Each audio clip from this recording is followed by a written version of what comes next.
स्वयंभक्त हो. परब्रह्म श्री स्वामी समर्थ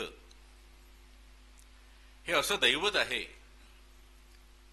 जे निरंतरपणे आपल्या भक्तांवर कृपा करीत असतं. होय, एखाद्या भक्ताच्या ते लक्षात येतं तर अनेकांच्या ते लक्षात येत नाही. एखादा जो भक्त असतो त्याच्या त्वरित लक्षात येतं, अरे स्वामी माझ्यावर कृपा करतायत, स्वामी मला अनुभव देत आहेत. भक्तगणांचं सर्वसाधारणपणे काय होतं की स्वामी मला अनुभव देतात हे तो कशा प्रकारे ओळखण्याचा प्रयत्न करतो, जेव्हा त्याला अनुकूल गोष्टी घडतात, म्हणजेच त्याच्या मनाला सुख पोचवणाऱ्या गोष्टी जेव्हा घडतात तेव्हा तो म्हणतो की मला स्वामी अनुभव देत आहेत. मात्र सत्य हे आहे, स्वामी निरंतरपणे आपल्या भक्तांवर कृपा करत असतात आणि आपल्या भक्तांना ते अनुभूती देत असतात. एक भक्त असाच मध्यंतरी मला भेटायला आला आणि म्हणाला, काय मला काही कळत नाही हो. म्हटलं का, काय झालं बाबा? नाही मला काहीच कळत नाही. कशाबद्दल बोलताय? नाही मी स्वामी सेवेमध्ये आहे, स्वामींचं नाम घेतोय, अमृत कुंभ पोथीचं पठण करतोय, स्वामींवर विश्वास ठेवून आहे, पण स्वामी मला काही अनुभव देतच नाहीत. मी म्हटलं असं का म्हणताय आपण? असं आपल्या जीवनामध्ये काय घडलंय किंवा काहीच घडत नाही ते तर सांगा. तर म्हणे नाही, सगळ्याच गोष्टी प्रतिकूल घडतायत, मनाच्या विरुद्ध घडतायत, दुःखदायक घडतायत. अरे म्हणजे काहीतरी घडतंय ना? ते म्हणाले हो, पण प्रतिकूल घडतंय. मग हा सुद्धा अनुभवच आहे बाबा. स्वामी भक्त हो, अत्यंत महत्वाची गोष्ट आहे. अनुभव आपल्याला ओळखता आला पाहिजे. ज्या जीवाचं जीवन जे आहे ते मागील अनंत जन्मातील अधर्मरूपी कर्माने भरलेलं असतं आणि असा जीव जेव्हा स्वामी चरणाशी येतो तेव्हा स्वामी काय करतात? प्रथम त्याला स्वच्छ करण्याचा प्रयत्न करतात. म्हणजे एखादा मळकटलेला शर्ट असेल किंवा मळकटलेली साडी असेल, मळकटलेला ड्रेस असेल, तर आपण काय करतो? तो तसाच परिधान करतो का? नाही करत. आपण काय करतो? त्याला धुतो. पहिला तो साफ व्हायला पाहिजे, त्याला साबण लावतोय, ब्रशने घासतोय.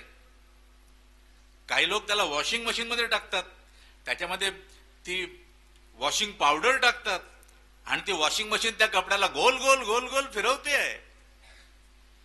आता मला सांगा, त्या कपड्याने जर म्हटलं की अरे काय हे लोक किती मला त्रास देत आहेत, हे किती मला त्रास देत आहेत, मला एकतर तो साबण लावतायत, माझ्या नाकात तोंडात साबण जातोय, वरती त्या ब्रशने घासतायत, मला वॉशिंग मशीन मध्ये टाकतायत, तिथे मला गुदमरायला होत आहे, असं जर त्या कपड्याने म्हटलं आणि तो कपडा जर बाजूला झाला तर तो कधीच स्वच्छ होणार नाही. अगोदर आपण तो कपडा धुतो, त्याला उन्हामध्ये वाळत घालतो, मग तिथे उन्हाचे चटके बसतात. अरे काय हे मला उन्हात घातलं, इथे केवढे चटके बसतात मला.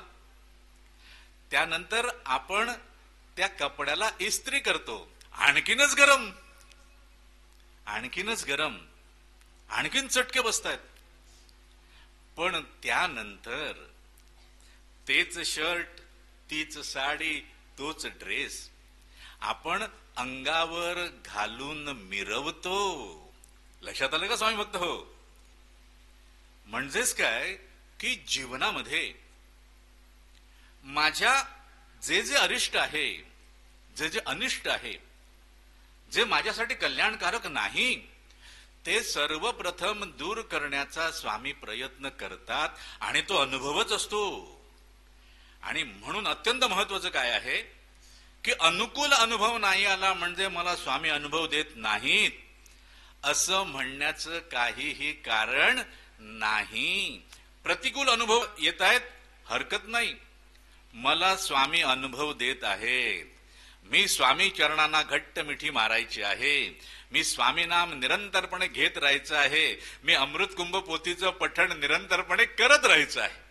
त्याने काय होईल की आज जे मला प्रतिकूल अनुभव येतात ते उद्या मला अनुकूल अनुभव येतील आणि त्यानंतर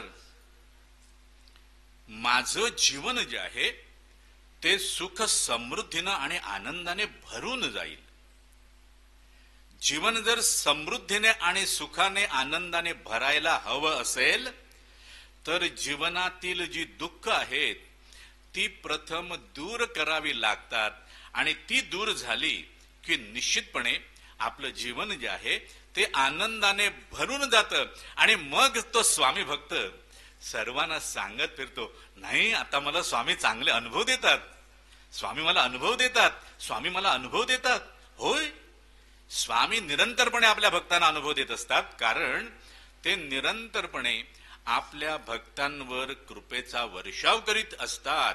आणि म्हणून आपण अनुभव कुठलाही आला तरी त्याला हा काही अनुभव नाही असं म्हणून बाजूला सारायचं नाही.